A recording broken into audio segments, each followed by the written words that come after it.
What does it take to be a mature believer? You are not a mature believer because you have encounters with angels every night. You are not a mature believer because you have a title of a prophet. You are a mature believer because, number one, you walk in love.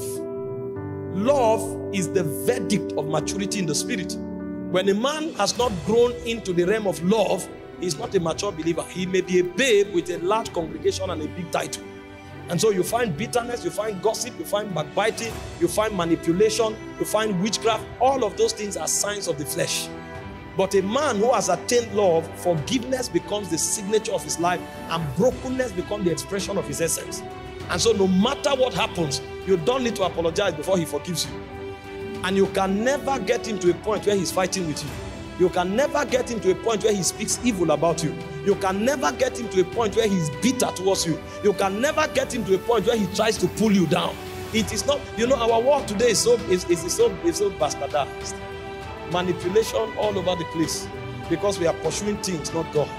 When believers become truly mature, they can now live together.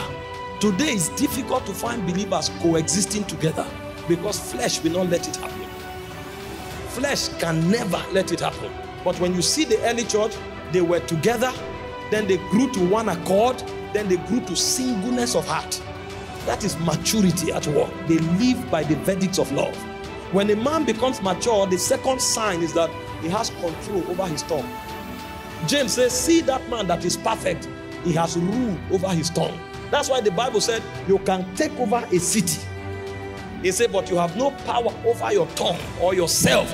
He said, you are weak. The man that has rule over himself is stronger than the man who can take a city. So a man who can take a city is powerful, but a man that has control over his tongue is mature. They are two different things. And so there are 7 scriptural references that defines what spiritual maturity is. We will deal with that when we are done with evangelism. But all of that is what brings you into maturity. You know, we are in a spontaneous, time in the move of God. So many people reduce spirituality to emotions, to energy, to excitement. It's deeper than that. That's why when they have a problem with their brothers, they don't know what to do. You find gossip everywhere. You find backbiting. You find witchcraft. You find manipulation.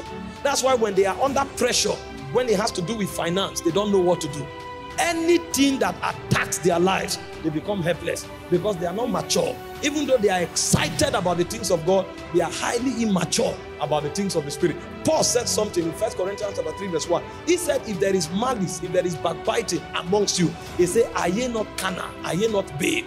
Meanwhile, the church Paul was speaking to, he said, you have all tongues, you know all mysteries, you have every gift.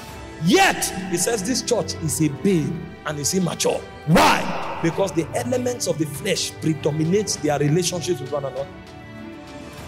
And so a man is one when he's discipled.